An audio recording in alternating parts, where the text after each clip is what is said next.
Hillary and Chelsea Clinton have just picked up a second project for their new production company launched a few months ago. They've won the rights to turn our next guest's new book into a television series. Joining us now, adjunct senior fellow at the Council on Foreign Relations, Gail Simak-Lamond. She's the best-selling author of the new book, Daughters of Kobani, a story of rebellion, courage, and justice, which tells the true story of the all-female militia that worked with American soldiers to liberate Kobani, Syria from ISIS. Let's read an excerpt in which you write about the commander of the women's force. She had worried for weeks while they planned the offensive. Crossing the water complicated just about everything. The boats couldn't carry heavy weapons. Her forces would be visible to ISIS fighters who would have the high ground on the other side and could easily pick them off. They also would be vulnerable to the weather. If a surprise storm arose, they would have to figure out how to rescue their forces from the watery darkness, and their supplies could topple into the river, never to be recovered. So much could go wrong. She thought to herself, have we planned for all of it? Could we? And we asked the question to you, Gail, how you came upon this incredible story.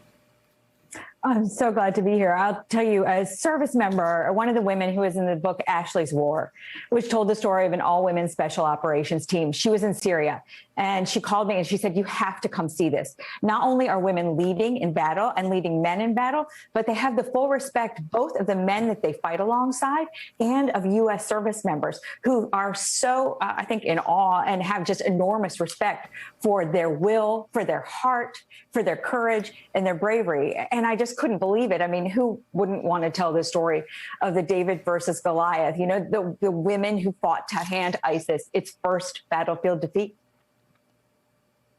So you did hundreds of hours of interviews. I want to get a sense of how you gathered your reporting on this and some of the things that these women endured in order to meet their goals. And that is the thing. I had the privilege of spending so much time, 7 trips to northeastern Syria, a lot of hours on the ground with these women. And of course, none of these women thought they had done anything extraordinary, but they were all glad to talk to me about their friends' courage and their friends' valor. And that stayed with me because the truth was, you know, one story, Azima is one of the women who we meet in this book. It's kind of a swashbuckling character. And Kobani at this time is really the last stand against ISIS. ISIS in 2014 had had no battlefield losses, and then they come up against this woman. Hey, thanks so much for watching our YouTube channel. You can follow up on today's top stories and breaking news, or catch up on your favorite MSNBC shows all in one place. Download the NBC News app today.